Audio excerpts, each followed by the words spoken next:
morning, everyone. Thanks so much for joining me this morning for digital marketing. Fixing the basics is what we're going to go through today.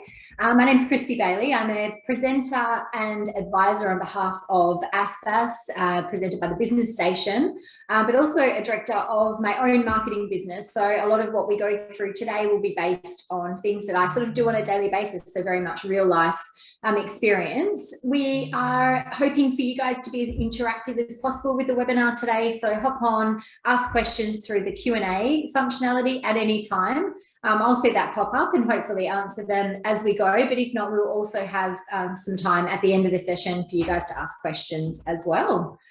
So in terms of what we're going to cover today, we're going to look at the key components of online marketing and some must-dos in each of these components. So we'll go through your website. We'll look at online business listings, SEO, which is search engine optimization, SEM being search engine marketing. We'll look at a bit of social media and then touch on email marketing as well. So you may be at various levels within your business in terms of digital marketing, but hopefully this gives you a bit of an overview. There might be some things where we start to get a little bit technical.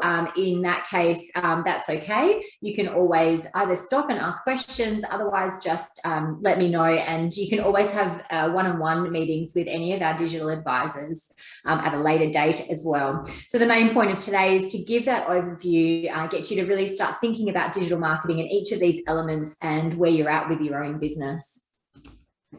Before we get into that though, we're going to look at just to have a touch on the online marketing benefits. As you know, a lot of consumers use the internet to search and to find businesses, no matter what your business or your industry is, and they really actively seek out information. Now, that information could be as simple as your contact details. It could be what products and services you have available. It could be how to purchase products and services, and it could actually be, wanting to transact online as well. So there's a range of different ways that people actually do look for information on your business. Now, the key benefits in terms of being online are that obviously you can reach a global market. So you can reach people 24 hours a day, 7 days a week. So that's really a key thing. You might have a shop front, but still have an online presence in order to attract people to get to that shop front. Or it could be that you are an online business in that people can actually transact online. Obviously, in terms of another benefit, online marketing can be very low cost. There's a lot that you can do yourself. So no matter what size your business is, online marketing is very much accessible. If you do start to look at some paid activities, they can be very cost effective and you can measure those results instantly. So it's not a matter of placing an ad and then waiting a few weeks to see how that went and if the phone started ringing. We can have a look and really track behaviours and movements online shortly after you've launched a campaign. That gives you the ability to sort of analyse what's going on, perhaps change the campaign if it's not working, or exploit opportunities that are really working and put more money into them. So that is really amazing. Now, a lot of this stuff you can do in-house. Some you might need to outsource, but understanding it is really the key thing. And the last point there is that it allows you to build direct relationships with your customers. And this is the key point. You might only have a couple of face-to-face interactions or verbal interactions on the phone, but then afterwards through online marketing and through all kinds of digital methods, you can keep in touch with those people and remind them about your business and allow them to perhaps return to become customers at some stage once again. So at the core of your online marketing really is your website. You have to keep in mind though, it's only one part of your overall strategy. Potential customers obviously need to find that website.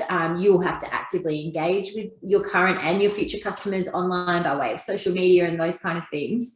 But website design really is that core component of digital marketing.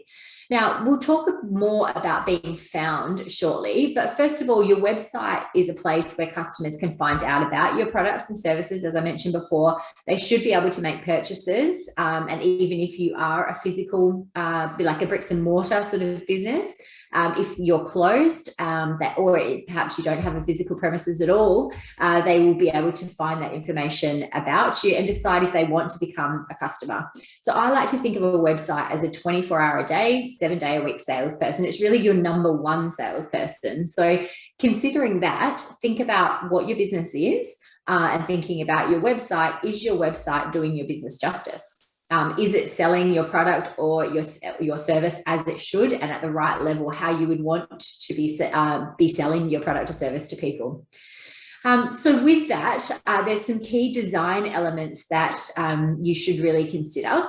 And as you can see on the screen there, first of all, one of the key things to look at is the purpose. So what is the purpose of your website? Is it to provide information? Is it to get people to come to your location? Is it to transact? So make sure that you are catering to the needs of the user, what they're actually going onto your website for. The second is communication. The communication has to be very clear. Your customers or potential customers have to be able to get information very quickly and easily. Images have to be large images. They have to really highlight and tell the story of your product. They do also have to really position your brand correctly. So I would highly recommend spending time and money to get professional images, but make sure that they're true to your product. Make sure that they are actually the proper depiction of what your customers will receive. Another key thing with images, and I will probably touch on this several times, but it's really important that your images depict your target market. So if your market is, aiming for, let's say, the over 60s market, on your website, if you have images of people in them, it should be your target market. It should be the over 60s. We don't want, young people in ads that are, or on your website, sorry, if you're promoting products that are ideally suited to an older target market. And the reason being is, as consumers, we make an emotional connection with images. If we can see people that are like us or who we want to be or how we want to feel when we purchase this product or service, we're a lot more likely to have that connection with the product or service. If I go onto a website and see images of people that aren't like me, I will immediately, that tells a bit of a part of the story, and it basically says to the user that this really isn't sort of for you. So keep that in mind, really know your target market and make sure that that is who are in your images. Now, fonts are really important as well. Now, fonts are also relevant to who your target market is. So the style of font, the colors, which is the next point, but those two elements really have to talk to your target market and have to be in line with your brand as well. So fonts should be easy to read. They should be large enough so that people can actually easily read them. The colors should be complementary to your brand and again suit your target market. Understanding and knowing who that target market is absolutely crucial. Also, fonts on colors are really important. So thinking of, red font on a yellow background type thing, it makes it really difficult to read. So it's absolutely crucial that you think about the color scheme and how the fonts sit with that as well. Navigation is absolutely crucial. Is it easy? Think about if you've tested this with friends and family, get them to try and buy something from your site or transact or find your contact details, whatever it is that you want users to do. Think about and watch them move around your site and how easy is it for them to get around. Now, an F pattern is highly recommended. Obviously, we read from left to right and top to bottom, so the information should be in that pattern as well. Now, load time is really important. Load time is really important for the user, but it's also really important for SEO as well. So we'll touch on that when we talk about SEO. But if you go onto a website and there's a page that's taking too long to load, there's a very high chance, and there's a stat behind it, that 50% of people will wait only a couple of seconds, and if it doesn't load, they'll leave your site completely. So you don't want to frustrate people or keep them waiting because of load times. Now, load times really impact SEO as well. Also thinking about your website, is it mobile friendly? Now, when we talk about mobile friendly, we'll talk about this when we speak about the functionality side of things as well, but it needs to be fully responsive. So like the site that you see on your screen at the moment, it needs to look good no matter what device it's appearing on. So it could be a desktop, it could be a tablet, or it could be a mobile. So thinking about that. Now, in terms of other design things, content is really important. Content, we're going to go into that, but content is really important for the user, but also how the content is laid out is important for design. Now, as I've touched on a couple of times, everything about your website from all of these design elements has to be speaking to and aimed at your target market. So your design, your colors, your fonts, your technology, functionality, absolutely everything. So really define that target market before you look at designing your website or updating your website if you already have one. Now, having a great website is one thing, but you need people to be able to find that site, and that's where SEO comes into it. Now, just in terms, before we get into any more details on websites, you might have acknowledged that you need to update your website based on, having had it for quite a while. You might be looking for a new website, or you might be building a brand new business, so don't have a website yet. But I quite often get asked about web developers and whether or not you should use a web developer. There's a lot of platforms that allow you to build websites yourself through templates like Wix. Wix and WordPress are great content management systems, but they also have templates that you can purchase, install on your site, and then just adapt to suit your brand. Now, there's no right or wrong answer in that. You may feel comfortable being able to do that yourself, but I would make a very clear list of all the functionality that you need to have on your website. And if you can find a template that can offer all of that functionality and it can do it well, then it might be okay to build it yourself. But I think, considering, going back to one of our first points, is that your website is your 24-hour-a-day, 7-day-a-week salesperson. I think if you're going to invest money in marketing, this is the area where you should look at investing in.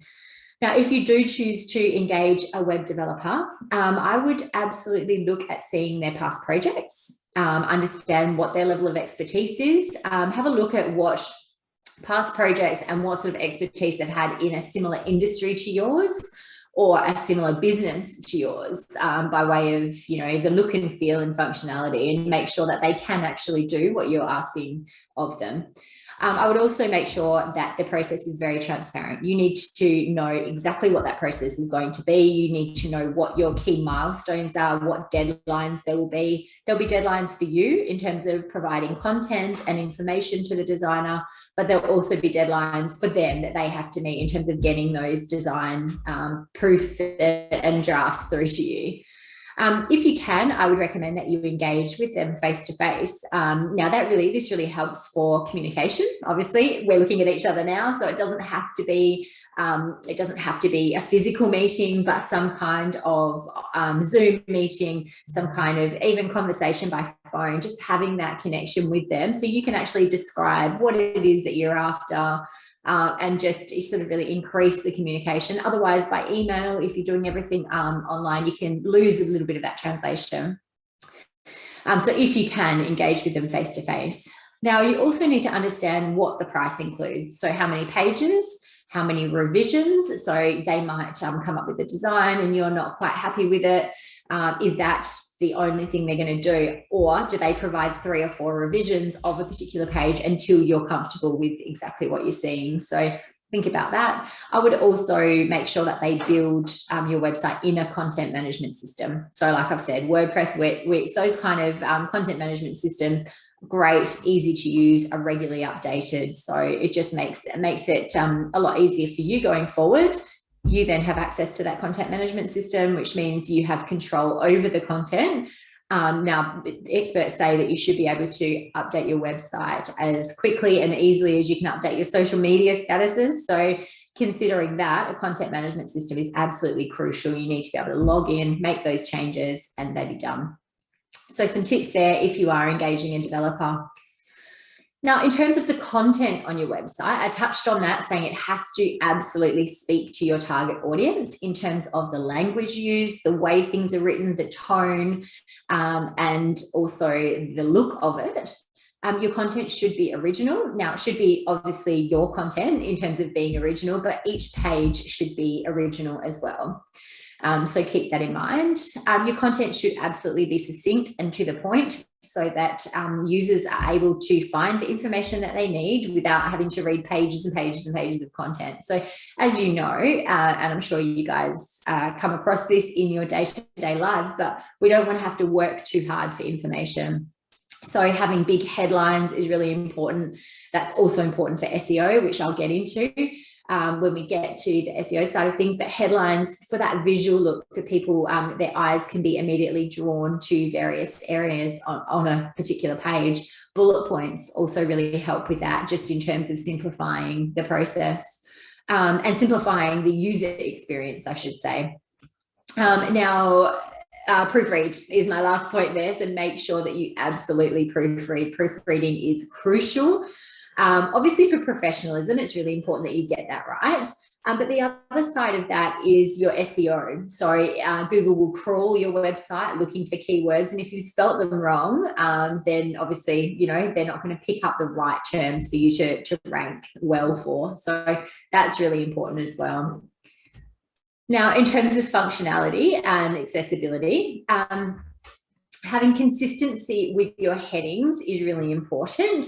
Now, and what I mean by that is headings will be graded by size. So H1 heading is the biggest, H2 would be smaller, H3 smaller again. So on each page of your website, that main heading should be the largest, and it should stay that way on all pages. You might then have subsections of a particular page and they have smaller headings, but again, keeping them consistent.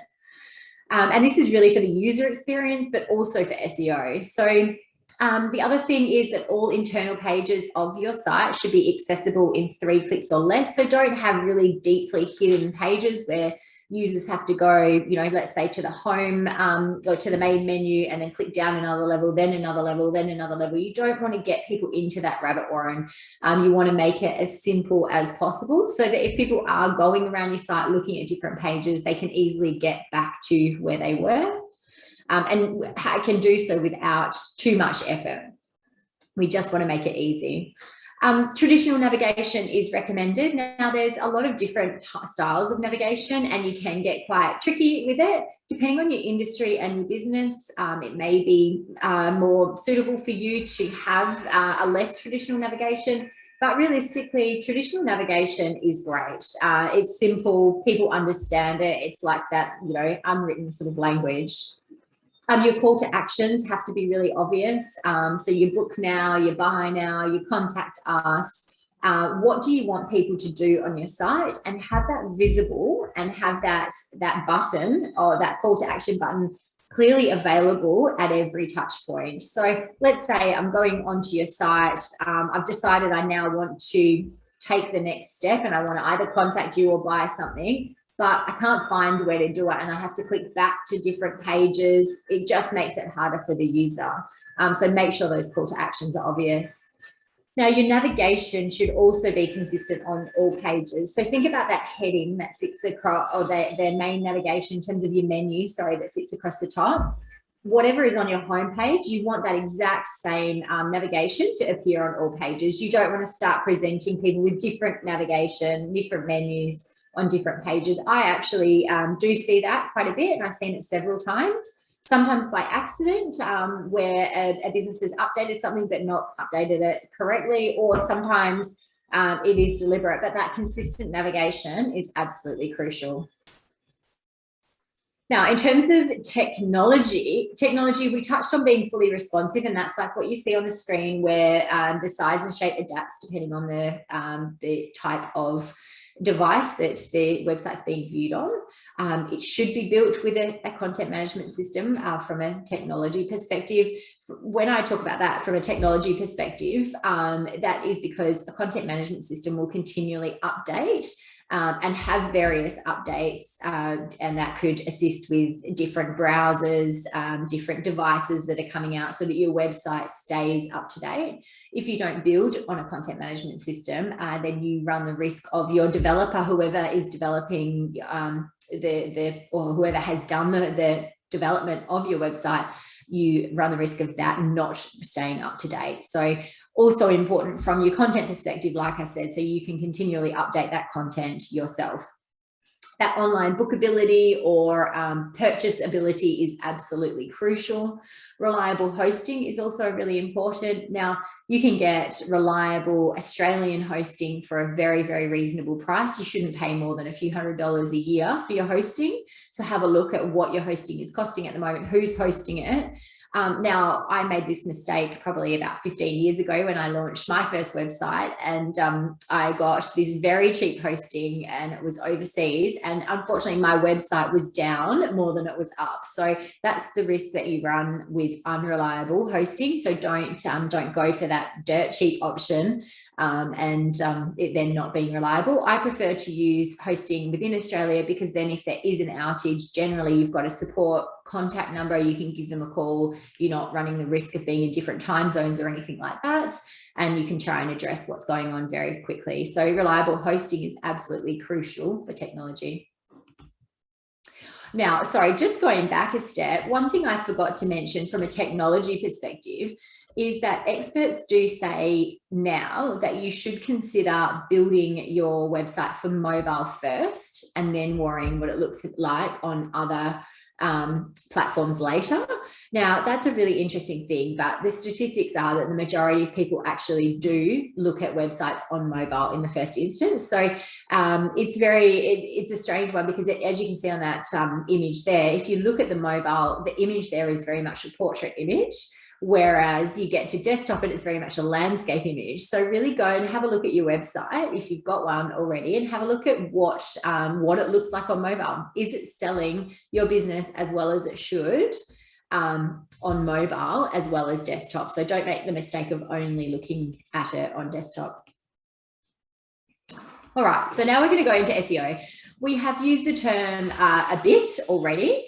So you may or may not know what it's all about, but SEO stands for search engine optimization. In very simple terms, that's the process of improving your site to increase its visibility for relevant searches. So that's ideally what you want. You can, like I said earlier, you can have a fabulous website, but if people can't find it, then it's really not going to do you any favors. So for SEO to be effective or worth your while, keyword research is absolutely important. That's crucial. You need to know what people are actually searching for to get to your website. So I would do keyword research before you do any SEO or make any changes to your website. So what do you think your customers are actually searching to get to your website?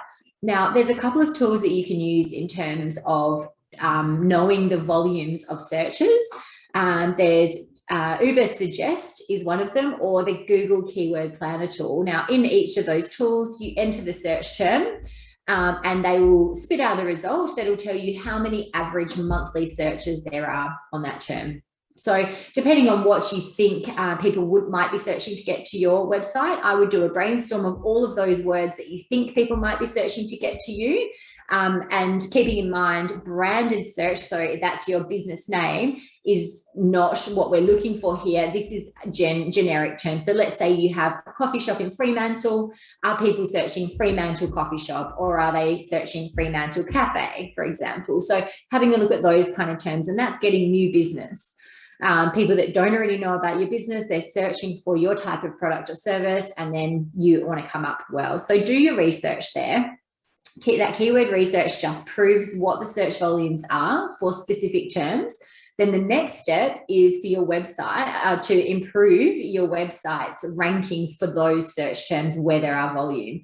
And that is in search engines like Google. Not exclusively Google, but we talk mostly about Google just because it is the most popular. Now, with SEO, good SEO is the combination of hundreds of different tactical efforts. SEO changes and evolves, so tactics that resulted in top rankings only a few years ago might not be as significant today. So it's important to continuously look at SEO and update what you're doing. It does take time. I wouldn't expect to see results, any earlier than a few weeks to a month. And that, because it's constantly changing, you also need to just keep up to date with the latest algorithms and what's going on in the SEO world. Now, there's a lot of experts that you can follow, blogs and that kind of thing, as well as the Google emails and alerts that come out that'll give you information on SEO and potential changes. Now, SEO includes two sides to SEO, I should say. There's on-page SEO, and that's everything that happens on your website. And then there's off-page SEO, and that's things that happen away from your website that direct people back to your site. So I'll go into more detail on both of those. But before I do, just to quickly touch on the search or the crawling of your site. So basically, to determine your ranking, web bots will crawl your website to understand what your website and your business is all about. They will do so page by page and index all of your pages in their database. Then they will list your website's pages on the first page of results if you are, depending on the search term and how well your website does or your page does in terms of what the consumer is searching. That often obviously results in targeted visitation to your website if you're coming up in the right search terms. So that's why SEO is so important. All right.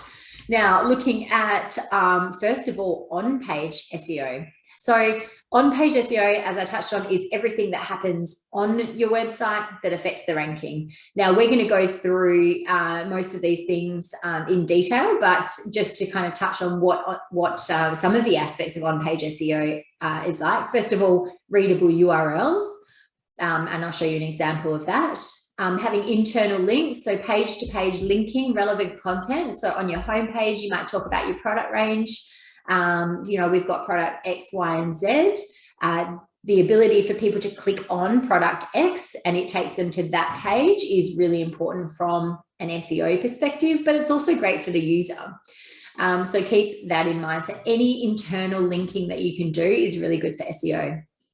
301 redirects are really important as well, and that's basically telling a search engine that this used to be the URL and now it's this URL, so it automatically does a redirect, and that will stop people getting those 404 errors where the page isn't found.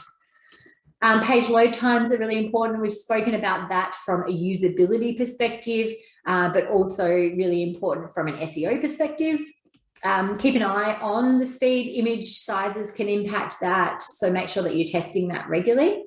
Meta descriptions are really important, so I'll go into more details on that, as well as alt tags and heading tags. So getting a bit technical there, but I will explain more. Now, what's really important to note, on-page SEO obviously is everything that happens on your website, and you can see the correlation here between what search engines like Google say your website's going to be good if you do all of these things, and that correlates to the user experience. So Google wants to serve websites to consumers that are going to be good, usable, the right information. So you imagine if Google, we started doing Google searches and then websites that weren't relevant at all came up when we started doing searches, we would soon move away to another search engine. So Google's job is to always show you websites that are completely relevant to your search terms, but then are also good to use. So let's say you did a search, Google showed some results, you clicked on that first result, might have been the right business that you were looking for, but when you got to the website, the pages wouldn't load, there wasn't enough information, so it wasn't very good from a user experience. Again, that's going to reflect poorly on Google. So really correlate your user experience and SEO. And if you've got the user in mind in all times when you're designing your website, then it is going to naturally be better for your SEO. Okay, so just to go into a bit more detail on some of those on-page aspects. First of all, you can see here URLs have to be readable. They have to make sense. Definitely use your keyword research here. And you can see this first one, that the tick is next to businessstation.com.au/training. That page would all be about training, so it's relevant. That's my keyword, as opposed to what can be more of a technical, coded sort of URL that some content management systems will automatically assign a URL. So if you don't define what it is, you might get something that looks like this, which is just page ID, Doesn't mean anything to the consumer. It doesn't mean anything to Google web bots. So therefore, it's not going to help you from an SEO perspective at all. Now, the next thing is internal links. So I mentioned this. Now you can see here in this particular example, on that second paragraph there, it says this manager accommodation offers 89 1- and 2-bedroom guest room suites and self-contained apartments. Now that self-contained apartments is in yellow. That's a clickable link. So if I wanted to know about self-contained apartments, I could click that and go straight to that page Again, good for the consumer, therefore it's good from an SEO perspective. You can see further down, there's other instances of that, but thinking about your website, what internal links could you implement that link descriptions to other pages within your site? Now, on the right-hand side, that's sort of a bit of an image depicting the 3-on-1 redirects. So let's say, going back to that example, you had a coded URL and you changed it to that /training URL. You have to then do a redirection so that if anyone did have a link to their original URL, if they click that link, it's going to automatically send them to the new readable URL. So if you are doing changes like that, always make sure that you are doing redirections as well. Definitely change your URLs, but definitely do a redirection if you do. Now, title tags, we touched on this and meta tags as well, but page title tags are really important. So each of the pages in your website will have its own unique title tag, and that should include the main keywords for that page. So it's not the headline as displayed on your page, so it's not the main heading of the page. It is only visible in the code view. So it will say, it is in your HTML code. So keep that in mind. Google and other search engines will use this to display as the main title in their search results, like you see on the screen. So this is an example of searching in Google ASBAS Perth, and this is what you see comes up. That in the red box, that's your title tag. So the optimal length of a title tag is 60 characters. Now that's long enough to display a good title without it getting cut off. Definitely minimize the use of stop words here. So you don't need the, is, and those kind of things. It doesn't do any favors from an SEO perspective. The preferred format in this sense is to really use your keywords first, your primary keywords first.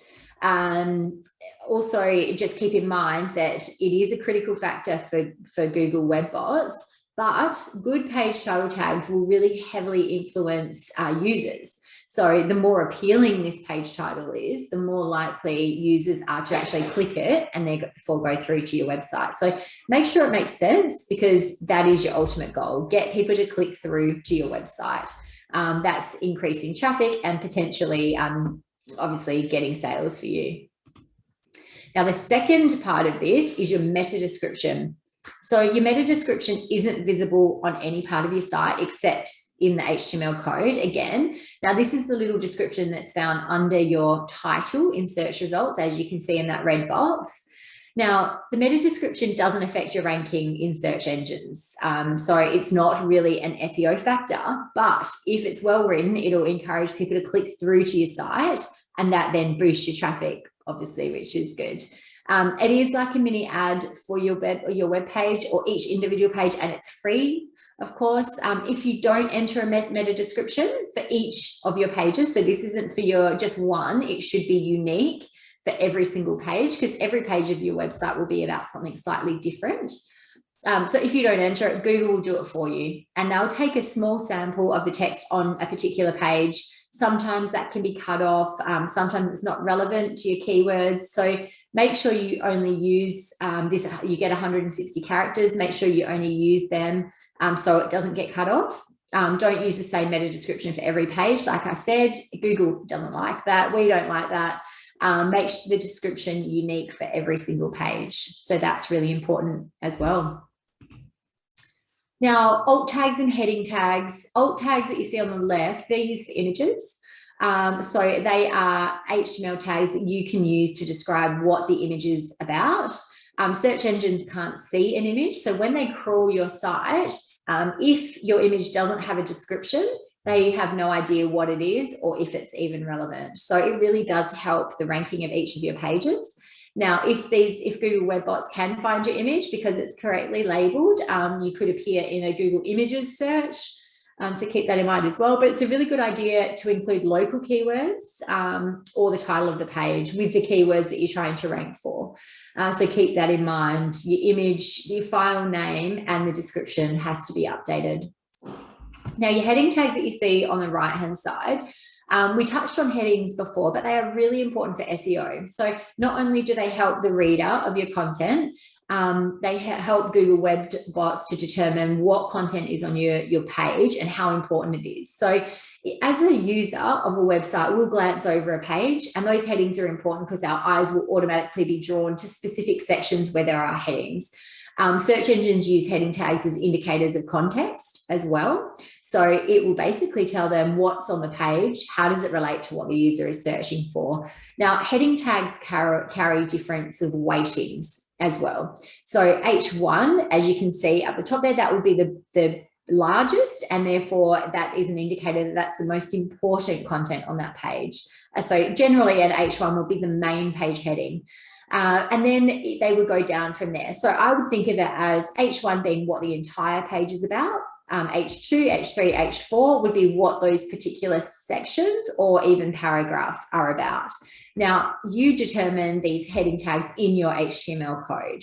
So again, if this is getting too technical and you're not sure, maybe you have a web developer, ask them where to find that information in your content management system as well, so that you can really actively look out for it and check your site over yourself. So being aware of it is a key thing. And then, based on what your website is, what content management system it's built on, and how you work with the developer, you'll be able to determine whether or not you can look at this in more detail yourself or get someone else to do it with you. All right, so that's on-page SEO. Obviously, there's over 200 factors. So I've just gone through the key factors. Now, off-page SEO or off-site SEO, it's called a couple of different things. Now, this is also crucially important and probably more important than on-page SEO.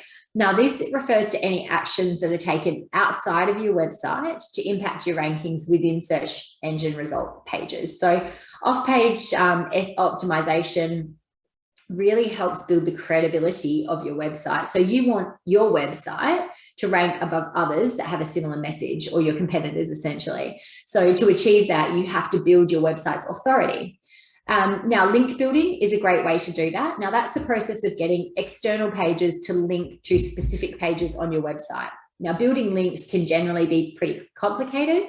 It's definitely time consuming. Not all links are equal. So a link from a really authoritative website has a much greater impact on your search engine results pages than a link from a newly built website or a low quality website as well. So you really have to focus on what sort of links you can get from external sites to your website. But keeping in mind, just in terms of the quality of a link, I'll use a bit of an analogy. Think about who you would trust more to give you legal advice for your business. Would you trust 20 strangers or 2 qualified lawyers? So chances are you're going to trust the advice of the lawyers over random strangers. So even though you're not getting as many opinions, you know that the lawyers are educated, which means their advice carries more weight. So the same applies for links or for external websites and search engines. Google bots will count all the links coming into your website, but they don't consider them equal. Quality links, they will give more weight to quality links and then rank you accordingly. So if your site had 100 poor quality links and your competitor, a direct competitor, had 15 good quality links, then there's a good chance that they'll rank higher than you. Now, also keep in mind, Google has become very good at spotting any kind of scams or any dodgy business when it comes to link building. So you really, back years ago, you could pay someone, for $500, you could get 1,000 links to your website, and they'd come from all kinds of random pages, but it didn't matter, you're getting links back to your site. So you can't do that kind of thing anymore. You'll actually get penalized for trying to do any of those kind of things. So a good quality link should come from a trusted and a reputable site, and a site that's related to your business. So let's say you are in the coffee industry and you have, your coffee supplier has a list of all the outlets that they supply coffee to on their website, and you're one of them. So you've got a link from there back to the coffee page of your cafe website, for example. That is going to be a good quality link. Their website talks all about coffee. Your website talks all about coffee. It's obviously a proper connection. And hopefully, if theirs is an authoritative website, that link will have a lot of weighting. So that trusted and reputable site is really important, and a site related to your type of business. Generally, a good quality link is fairly difficult to come by, and it needs some kind of human intervention to implement. So, you know, you call them up, hey, you supply our coffee. I see you've got a list of stockists on your website. Is it possible to get a link to our business? That's a human intervention, obviously. Generally, a link should go to the relevant page. So rather than just all going to your homepage, go to the page that talks about the specific information. It should add value to the reader. So on the website that it sits on, it should be likely to be clicked by the reader. Okay, so keep that in mind. Think about, in terms of link building, think about memberships that you have, think about partners that you work with, think about all of those kind of things, and look at where you can actually get links that are relevant to your business. Now, there is also non-link related off-page SEO. Now, those links from external websites are definitely the most common practice of off-page SEO, and definitely, you know, highly effective. But any other activity that occurs outside of your own website and helps to improve your search engine ranking could be thought of off-page SEO. So social media. Social media absolutely sends signals, and that's obviously crucial in terms of your likes, comments, shares. So the overall activity you have going on social media does send signals to Google and helps with your ranking. You might have bloggers or influencers or, you know, brand mentions in various articles. If you can get links back to your website, that's usually important as well. But also just those brand mentions are going to be important as well, because people will search.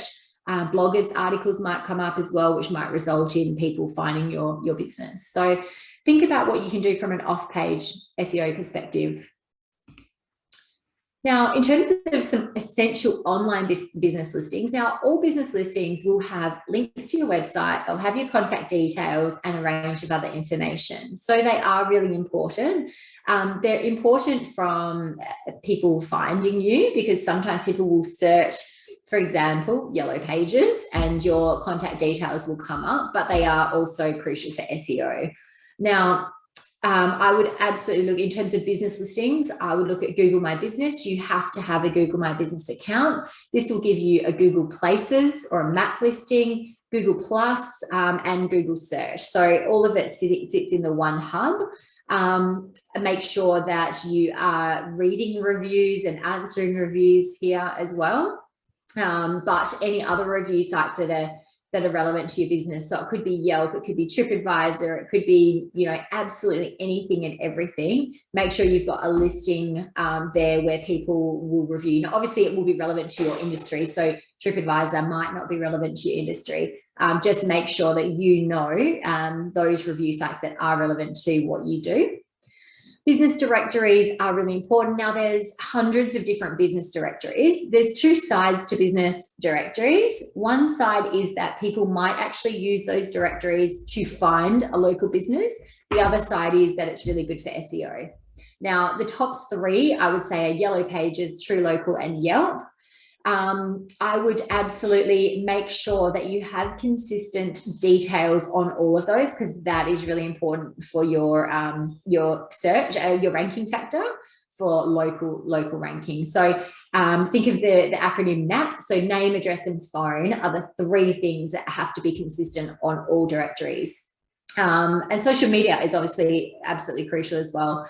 Have a look at what social media you are on. Make sure you are on the relevant social media to your target market. So know your target market well enough to be confident to say, no, they're not on that platform, but they are on this one. So I'm going to focus my efforts on, you know, these couple. Now, don't do directory listings or local SEO without a physical address if you can get away with it. It does put you at a disadvantage, and that's because local listings play a really important role in making your business visible in local search. So an address is required to get that local search happening. So keep that in mind. If you are a business with an address, absolutely include it. Now, there are some businesses that are online only, so don't want to list a physical address, and that's fine. It just means that you won't get that local listing sort of ranking. Now, Australian business directories are not just for boosting local rankings. Like I said, they can provide that referral traffic from people clicking through to your listing as well. So that would be another benefit to that. All right, so we are not going to go into detail on SEM, search engine marketing, or pay-per-click marketing. It is fantastic. It's very cost effective. It can be immediate. It's very flexible, and it can be tracked, but it would be a webinar in its own right. So we're just going to touch on Google remarketing first. Now, SEO is ranking organically when people search, but then there's SEM, which is search engine marketing, and that's setting up advertising and basically search advertising. So people then pay per click. So like I said, we won't get into that. Remarketing is done in the Google AdWords platform, but it's not search engine marketing. What this is, remarketing is basically, you will have been exposed to this at some stage, but as you can see, the image on the screen will show you basically a prospect will come to your website somehow. Now this might be through it could be through a flyer, it could be through a Google search organically. At some stage they come to your website. They're then tracked. When they're on there, they might leave your website. Now they can leave your website for a number of reasons. It could be that they got busy, it could be that they got distracted, they had to get back to work, they didn't transact. They then get back on later and they start to go to other websites, and then your ad is displayed. So a remarketing ad is displayed. The best thing about this is you don't pay until they do actually click to go back to your website. So impressions here are huge. They might see your ad a huge number of times, but you won't actually pay until they click to get back to your site. So keeping that in mind, it's very, very cost effective. You're basically enforcing your brand to people who have already visited your site. Google tracks them when they leave and your ads appear. So very, very straightforward. There's a couple of forms of remarketing. There's display and search. So display remarketing, your ads appear to past visitors of your site no matter what they're looking for. So it doesn't have to be related to your product or business. But then a more refined approach is search remarketing. So that will only show your ads to past visitors of your site if they're searching for similar products. So that's a little bit more targeted. But either way, I find Google remarketing very cost effective because, like I said, you only pay when people do actually click and get back to your website. And by that stage, because they've already been on your website, they know your business, they're clicking back, there's a good chance that they're ready to take further action, whether that be make a purchase or a booking or some kind of transaction. So you only pay at that point. But the impressions really just reinforce that brand.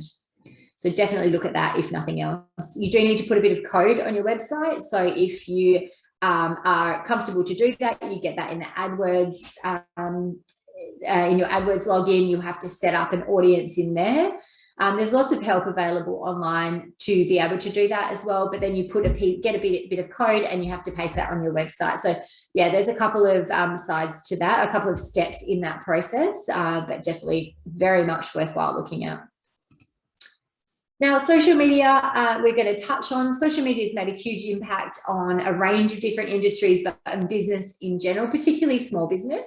Now, consumers engage with these networking sites to do research, to make informed decisions about products or services, perhaps to share their personal experiences with particular products or services. So user-generated content is what comes as a result, and it's really seen by the online community as more credible and more authentic.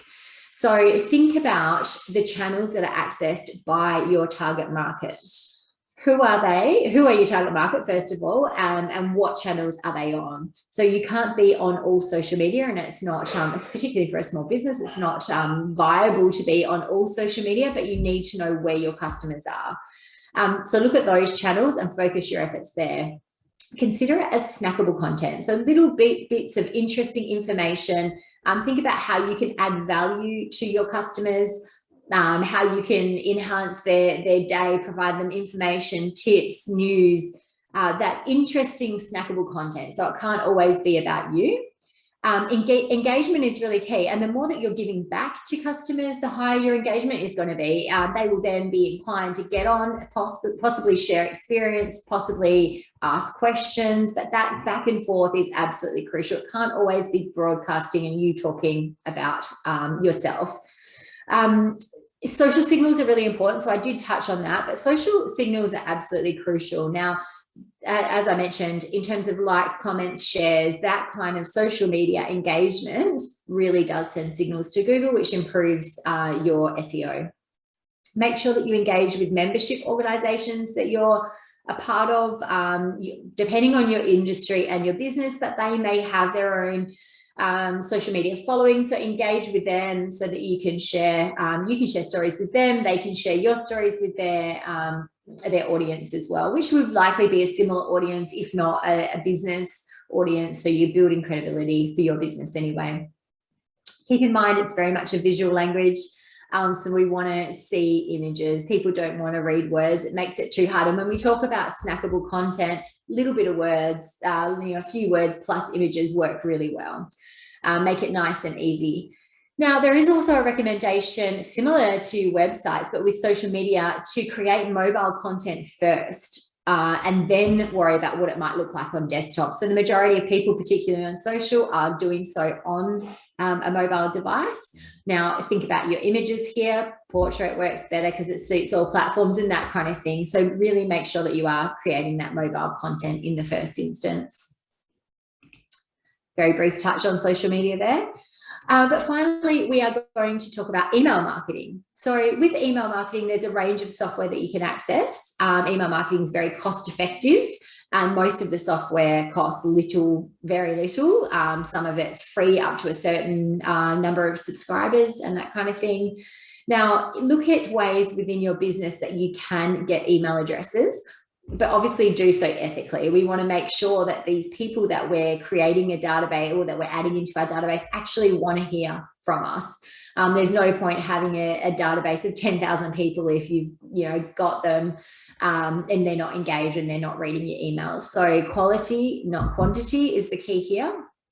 When you are emailing your database, personalization is really important. People want you to get personal in terms of knowing what they've purchased in the past, knowing what would be of interest to them.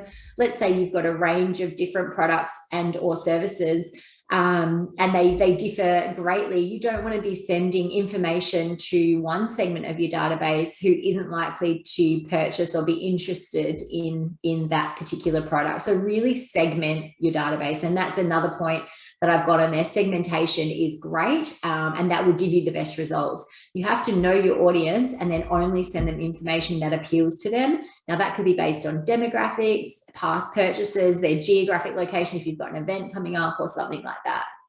Now, promotions aren't everything when it comes to email marketing. Definitely give back a bit as well. So similar to social media, provide information, provide tips, hints, useful content to your audience that they're likely to want to read.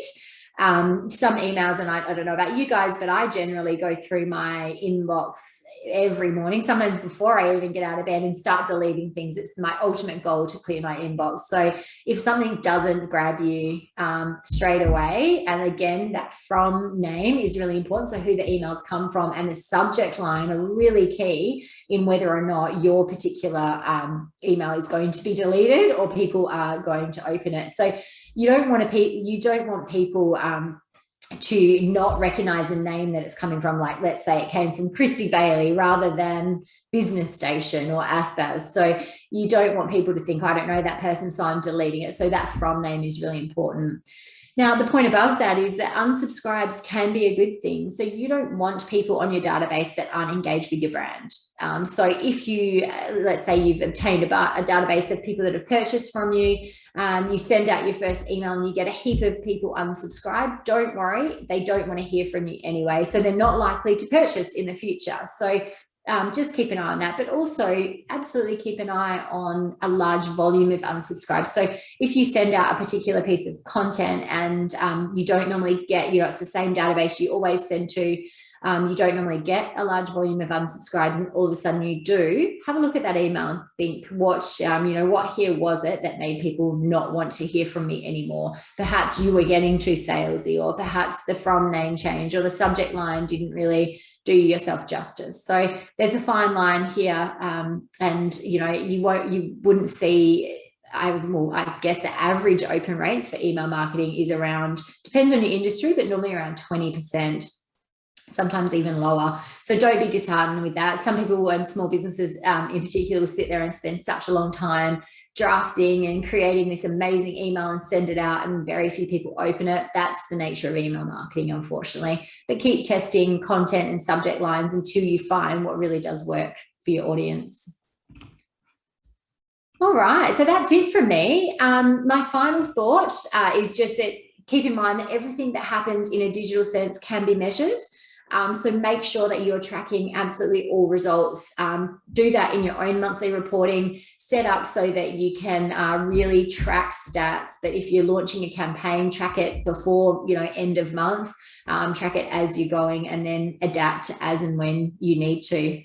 Now, if you do want to know more, because you guys are registered for the program, you can book a one-on-one appointment either with me or our range of other advisors. The key thing to keep in mind is this program, as it stands, has come to an end or will come to an end as of the 31st of July. So if you do want to make an appointment, it would have to be prior to this date.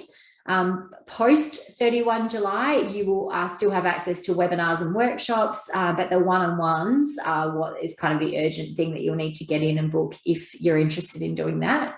I'm going to stay on now and answer any questions. So if you do have any, please drop them in. Thanks so much for joining me this morning. I hope you found it interesting, and I hope we chat again soon.